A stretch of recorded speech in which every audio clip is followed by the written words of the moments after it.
Hi, and welcome to the Mind and Body Collective. This is me, Trina Kavanagh-Thomas, and I am really, really, really excited to be here with Sarah Joyce Hindle.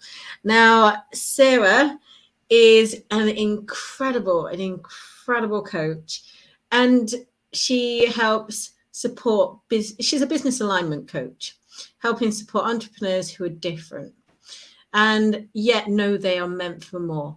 And I do feel like this is really important right now. There are so many people with, and this is who Sarah works with, those with ADHD, other neurodivergences, chronic illness or disability as well. And I think that is really beautiful because there are many people who are really suffering right now within the world, not just suffering, but actually finding themselves, finding something to who they are, that explains who they are, and that, gives someone some kind of like reassurance that they are not odd or different. In fact, normal human being as well. Have I got that right, Sarah? Yeah.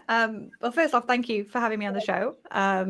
Great to have you. But yeah, that's it. That's the sort of space that I am working with at the minute. Is I found that gap in the market of like, okay, there's people like me with ADHD, chronically ill, disabled, etc., who are going through all of the motions that are meant for neurotypical folk, and that's folk that perhaps don't fall into, ADHD, autism, stuff like that. And it's not really made for us, which means that we're just struggling that little bit more. And I felt a calling to come and support people like me because I've been on this journey like 15 years now, this business journey. So yeah, you nailed it. Brilliant. And you know what? I think, I think many people struggle, and they struggle under the radar as well.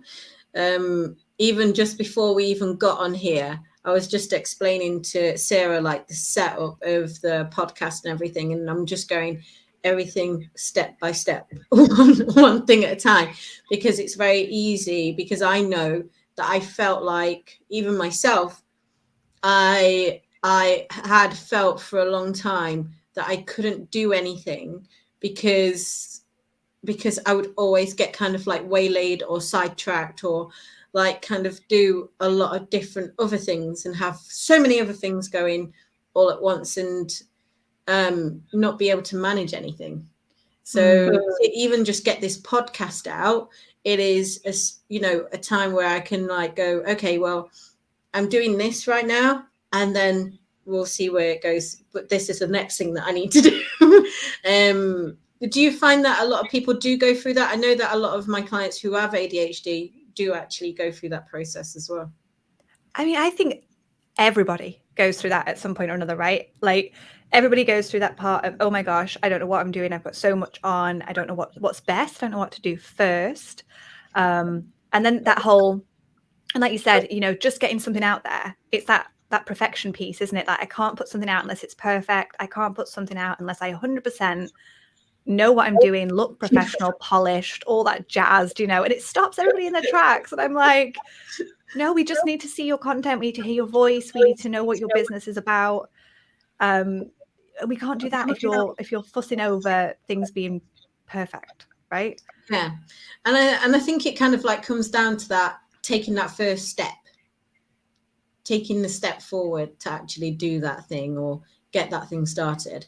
I mean, just reading from your bio here, I mean, obviously you've been through quite a few tough times yourself. You battle with PMD, postnatal depression, anxiety in your early 20s, dealing with debilitating chronic illness, and that's been for the past decade, and skin cancer in 2021 as well. And then obviously you've only recently found out that you had ADHD. Tell me about the diagnosis for ADHD. So that was a bit of an in denial process for me, let's say. So my husband's got ADHD and was diagnosed quite early on, and I've got 3 children, 2 of which are suspected ADHD but not diagnosed, although they're now sort of starting to want to go down that route, which is fine.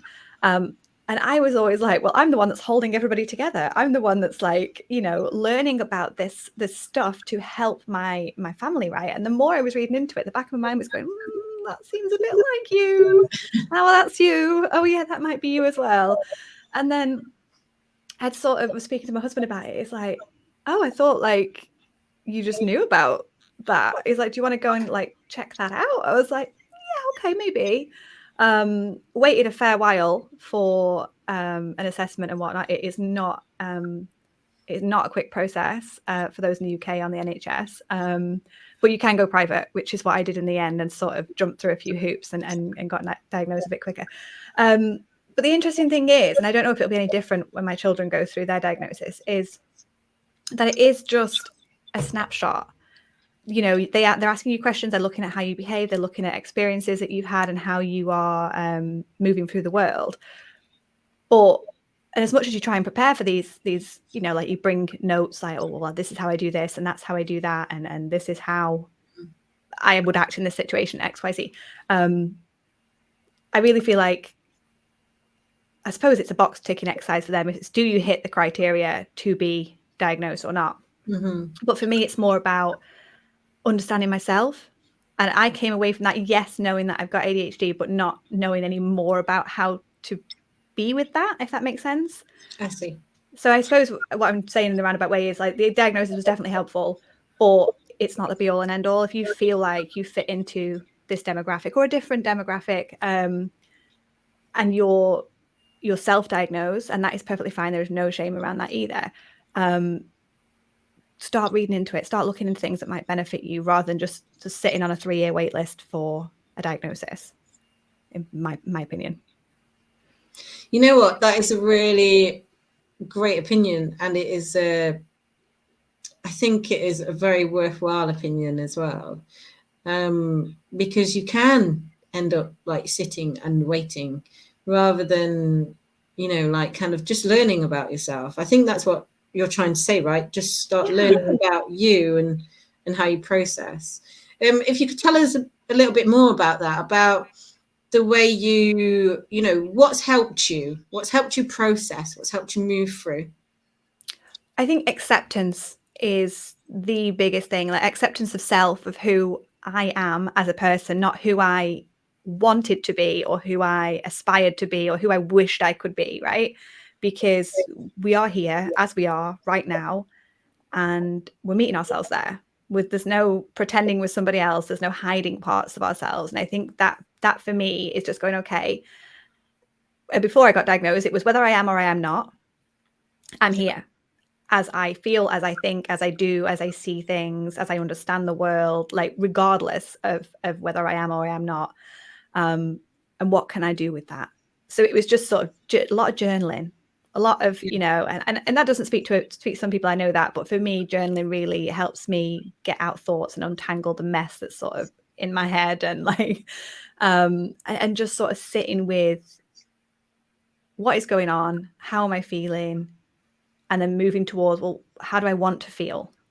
And if I can see where I am and where I want to be, that's when I can start making headway into, okay, bit of trial and error, what's going to work, and expecting things to fail, right? So trial and error, expecting to go, okay, I'm going to try this thing and see if this helps, but being super aware that it might actually not help.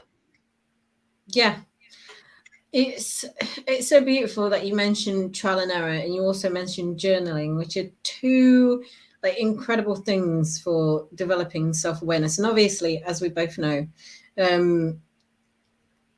journaling may not be the thing for some people, and they may use like different things and different tools, but it is really beautiful that you did mention about the trial and error aspect, knowing what is for you, because then you develop a real great sense of trust, right? Yeah, and it's resilience as well. It's knowing that, you know, things don't pan out, but we're okay. We're still here, we're still present, and we're moving forwards. And I think society as well, and this is a whole nother topic, but society have sort of conditioned everybody to, if we can't do it right the first time, don't try, right? If we're not good, give up now. Like if we're not gifted in some area, don't bother, right? And I think that leaches right into business, and it goes, you know what, if we're not great at podcasting, let's not bother. If we're not good at coding, let's not try coding. If we're not good at speaking on the stage, we ain't getting on the stage. Do you know what I mean? Like, and that is completely wrong. And the amount of people, it saddens me when I think the amount of people that have been sort of swept in with that and believe that and have not graced our presence with their beliefs and their values and their stories and their learnings that can be passed on to people. Yeah, so just the whole don't try unless you've got to nail it first time thing is a society issue, I think. You know what, I'm completely with you wholeheartedly. And I do think that is a societal issue, because then we're missing out on the incredible differences and the nuances of us as human beings. You know, then we miss out on the stuff that's not flawed. You know, we miss out on because the non-flawed stuff are like gems. Mm-hmm. I personally believe. You know, and I think you mentioned speaking there. I mean, I love watching speakers, and I think they're incredible, and especially how they curate something. But the speaker that really grabs me is the one that hasn't practiced the speech, but is actually, you can feel it from the heart, and you just know, and it's like, oh my God. But it is beautiful to see that. It is beautiful to see those kind of, those kind of raw moments where someone does actually catch you because they're actually talking about something that means so much to them. Yeah. They just they just get it. They get it. But also equally, if you don't get it, you're completely right. It doesn't really matter. Yeah. It doesn't matter. Just stand up and go, because people are listening. That's it. You don't know who you're going to affect. You don't know who you're going to start that wheel, that motion for somebody else. You don't know where that's going to lead. And I think that's the beautiful thing. Like, I'm here speaking with you today. We have no idea of each and every person that we're going to touch and who's going to come into this space and have impact from what we're doing as businesses, and the effect that's going to have on them and their families and their children, and like, it just fans out. And I think that's where we need to be in this space, is like lifting others up, encouraging, motivating, inspiring, and whether that is, imperfect, whether that is stumbling over our words and going, you know what, just give me a beat, whether that's going live and then, I don't know, the internet dies and disappear into the abyss, and you think, oh Lord, that was awful. And I always share these two things. So when I was first starting out in the online space business-wise, I went live for the very first time. I was unbelievably nervous. But I said, you know what, I'm going to go live. It's fine. I was flush. I was like beetroot red. I didn't know what I was going to say. So I rambled for like 7 minutes, and I was necking so much Fanta because I had such a cotton mouth, like a dry mouth. I was just like necking this Fanta, and then I burped. I'm not even kidding you. This little burp slipped out, and I thought, oh Lord, I've burped live on Facebook. This is the end of my life. And I closed it down. And my friends are all messaging me like, you just burped on Facebook. Like, what the hell? You're hilarious. And I thought, okay, well, I've given some people a laugh. The people who are probably find this unprofessional, they can't work with me anyway. Do you know what I mean? If they're that offended by that, not my fit. Yes. But what I took from that was I didn't die. I'm still okay. It did not go to plan. I have learned, drink water, like that was a lesson. So there's always a learning in something, right? But I always tell people, I burped live on video. Second thing, I didn't die. And I got back on live the next day and learned from that. Do you know what I mean? Like, yes, absolutely. It doesn't have to be perfect. And it doesn't have to, it doesn't have to be perfect, and I think like I also reckon, did it get a lot of traction as well because you burped? It didn't actually, and I think that's because my following was really small at the time. And my friends, bless them, were very nice and messaged me privately rather than typing it in the chat and like oh, I don't know, I think my friends would have gone, did you just burp? Yeah, the chat's like blowing up, like maybe if I'd done a reel, maybe if reels were about then, I'd done a reel and that'd have been Oh my God, because that is I think like we would find it very mortifying, But I think there will be someone out there who would look at that and go, and then see you turn up the next day and go, that's inspirational. Well, I use it as a talking point now because you know what? Everybody does it. Everybody burps. It's not shameful. Yeah, not ideal on a video, but there was a learning in that. The learning was, okay, fizzy drinks lead to that. So what can I change? Okay, let's have some water. So it was a learning curve for me. And then it will be doing my audience a disservice if I never showed up live again because of that. Do you know what I mean? So it's showing them that you can show up and make errors and make mistakes and do silly things. Like I was teaching a group of 300 women a couple of years ago when the kids were homeschooling, and my daughter raced upstairs, Mum, the dog's pooed on the carpet. I was like, right, okay, 1 minute. And all these ladies in the chat were just like roaring with laughter. And then like 10 minutes later, I'm still doing it, knowing this dog poos on my carpet, probably ruining everything. And then my son spots it and he runs upstairs to tell me. So again, I'm still on this call, second time, Mom, the dog's pooed on the car. I was like, yes, I already know this. Oh, Lord. Like, I was trying to stay focused on the task at hand. And I've got kids coming in telling me the dog's pooed. I'm thinking about this poo on the carpet. Like, it was just awful. But the women loved it. They absolutely were like, oh my God, you're speaking truths to me right now. This is exactly like my house. Like, you're still carrying on, you know, what a boss, this, you know, just all these like funny comments. I think like that is the realness. You know, it's not polished or anything. You know, it is like your kids running in and going, you know, the dog's done a poo, because that is real life. Yeah. that is, you know, if your kids are at home and if they're of an age where, and this has happened to me doing a meditation as well, so I can completely relate to this. Doing a meditation and then, can you wipe my bum? That type of stuff. And it's like, still with the meditation. And this little voice is in the background, can you wipe my bum, please? Oh, God. But the thing is, that is real life. You cannot edit out real life. You know, you can't edit, you know, what's going on in real life. And I think, and is this for your audience as well, Sarah?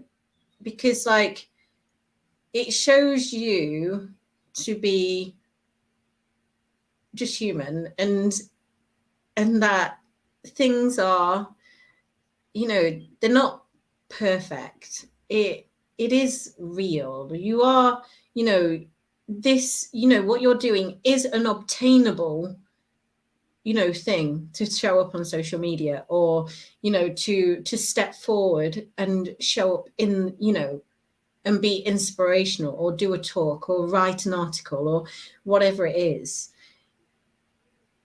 That, seeing you doing that, surely that's giving someone inspiration to go, you know, actually, my kids are a bit mental. I can do this too. You know, I mean, like, you know what I mean, but or, you know, my kids can be rowdy, but I can do this too.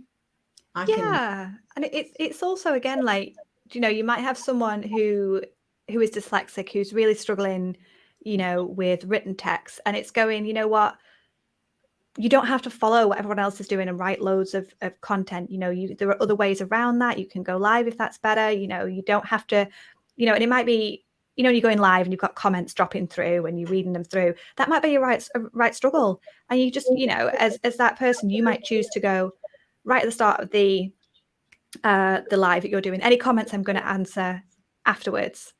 So you're just removing that barrier, that issue, you know, by saying, I'm going to address these after, so you can actually take the time to read that and decipher what's being said and write back, rather than having to do it on air and being like, well, I'm struggling to read that, I'm a little bit you know, and then getting all that paranoia of how you're coming across. Or another one might be, well, I don't want to show up if I'm not feeling so good. You know, if you've got a chronic illness and you're laid up in bed, and it's like, you know what, if you feel well enough to show up in bed, show up. Do you know, like, don't let that stop you. I've done many a thing from my bed when I was really bad, you know, heat pad, desk, like bed desk thing, and just sort of addressed it straight away. I was doing a speaking gig the other week and I said, look, I've got a chronic condition, my legs are really bad, so I'm going to take this stage sat down, if that's okay. And protect my energy that way. And I just addressed the room straight away. Everyone was fine. I sat down, did a great speech, and saved my legs. So it's just adapting. It's showing people that you can adapt, that you can change, that you don't have to do things in the norm. And I'm using air quotes there for anyone listening on the podcast. Like, do what is right for you, and the audience will follow. The audience will adapt. The audience will just appreciate that you come in with something, even if they can't relate to it straight on. They can relate to, okay, she just like in lockdown, I've got my kids with me, hopefully they won't come in, but if they do, I'll deal with it, sort of thing. You just sort of bring it to the front straight away and just get it out there. And I think that's the best way. It is the best way. And you mentioned something really key there, and I think like we're both like literally on the same page when we talk about energy as well, and making sure like your energy is maintained, especially in in your situation as well, and and obviously for the listeners of this as well, energy, making sure your energy is, if you can do something, even though as you mentioned, laid up in bed, you can still do something. You can still be there and show up, even if it's maybe just for 1 minute or something like that. And I think that was just, and even messy as well. Just to show up, even if like you don't have, I don't know about you, if you ever shown up where you've got nothing to say but you wanted to say something anyway. All the time. All the time. Or I have something in my head and it just disappears, and I'm like, well, I was going to say something, but I don't know what it is now. Yes. Absolutely. When you first got into your business, because obviously your business and what we're talking about now is obviously a real key part of all of this. It kind of binds everything together. Tell me about, when someone comes to see you, what are the main type of problems that someone has?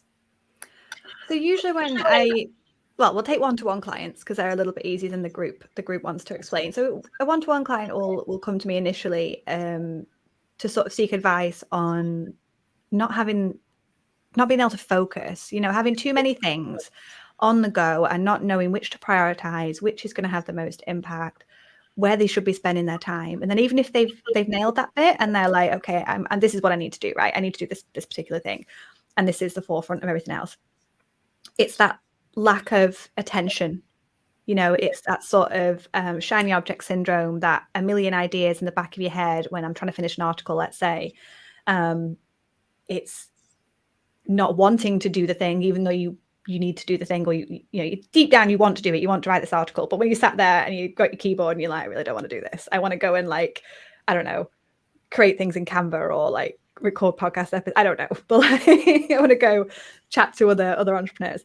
I want to network. So it's that lack of focus, or that inability to have that full attention on the task at hand. And then that sort of fear of failure seeps in, and that am I good enough, and that self-doubt and self-sabotage, and it just sort of perpetuates, and it just builds and builds till they just feel like they're questioning whether they should be in business, they're questioning whether they are qualified enough, whether they're the right person to lead people, and it all comes down to building in systems and algorithms that help that person work in the way that is right for them as a singular human being, not just somebody who is with ADHD or somebody who is disabled or somebody who is, sight impaired or whatever, like as an individual, because you know that you can have a million people with the same diagnosis and it'll be different for everybody. Like it will present differently. Like I have fibromyalgia, and I've got a couple of friends who also have it, and we have massive differences when our pain flares up, when our chronic fatigue is flaring, what hurts, where it hurts, like what triggers it.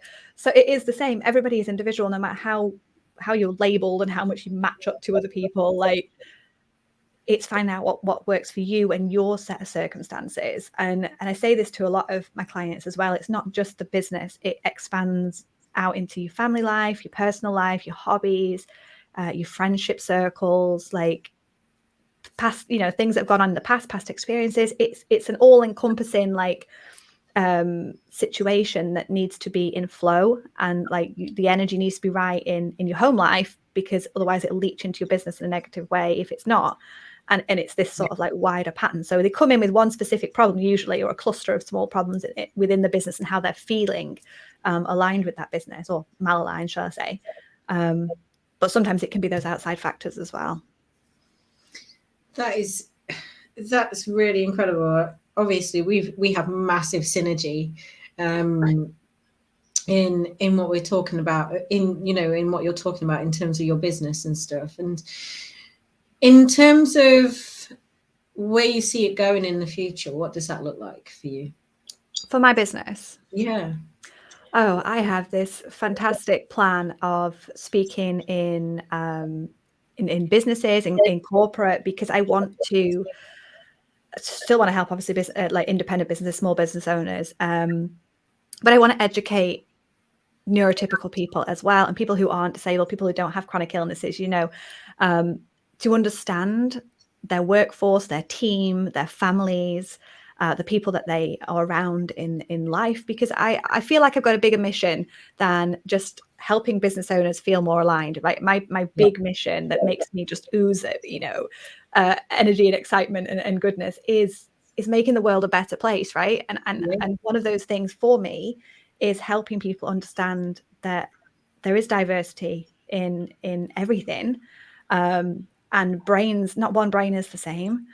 I'm a massive neuroscience geek, by the way, so and just acceptance, and everyone sees the world through their own lens, their own perspective, their own opinions, their own lived actions and choices and decisions and stuff. And it's taking that and going, what, I'm just going to pop that there, and I'm going to just think that maybe that other person is seeing things differently, or feeling things differently, or coming into the space differently. And I liken this with my clients, and when I do my speaking gigs, and I sort of say, we can all read the same book, we can all watch the same movie, but we'll all come away with a different take or a different favorite bit, and that seems to resonate with a lot of people, like, oh yeah, I get that. And so that's my bigger mission, is to go and speak on bigger stages. I want to do a TEDx talk in the next 2 years, and just spread the word that people are different and it's okay. I absolutely love that. I know that you also host a podcast as well called Unleash Your Inner Goddess. I think that is an incredible title for a podcast as well. And I'll read a little bit of it. So yeah, the podcast gives you a toe dip into Sarah's world, the transformative learnings she shares, and handy tools to take away and implement. And you've also got something for the audience who are listening to this today as well. And hopefully we can have a link for your podcast as well, so we can come and listen to your podcast. So please do send that across. And what we'll do is we'll pop it in the description as well of this podcast. So yeah, what do you have for the audience? So I have a 5-minute to refocus exercise, which anyone with ADHD will know that 5 minutes can turn into an hour. So it does recommend you set a timer. So we're not spending an hour procrastinating and not doing our articles or whatever it is. But yeah, it's to sort of decloud what's going on, declutter the mind, and sort of write out what is going on right now. What are you thinking about? What's taking your time? What's taking your energy? What's taking your sort of like brain power?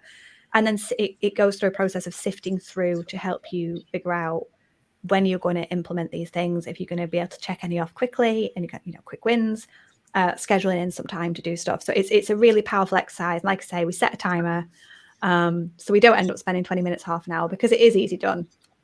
And it's by the end of that, you're going to feel a lot clearer, a lot calmer, and have a bit of a bit of a plan for your action steps.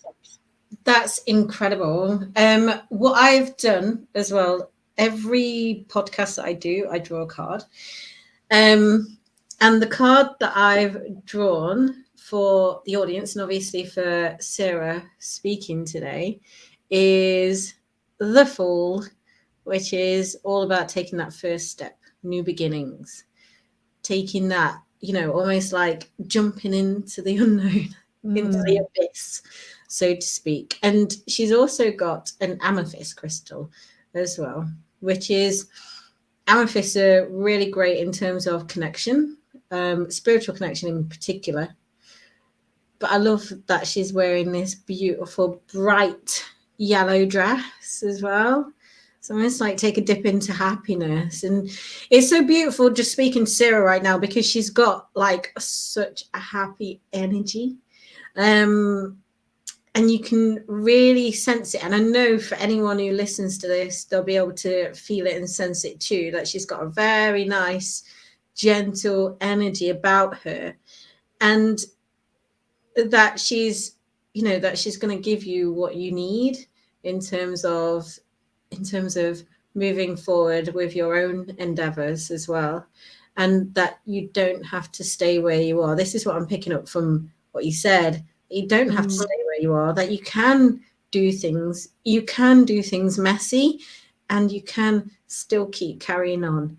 And I think Sarah just being here is a testament to that work that she's doing as well. I know many people will look at this card. It's from the Light Seers Tarot. And let me know what you read from this card as well. For anyone who's watching, obviously we are on a podcast. Sometimes I forget I'm on a podcast as well. We are on a podcast, and the card that I did draw out was the Fool. There will be a video on YouTube that you can go and have a look at this card. But it's a girl standing on a ledge. She's leaning back off the ledge. She has a stick in her hand that she's holding on to.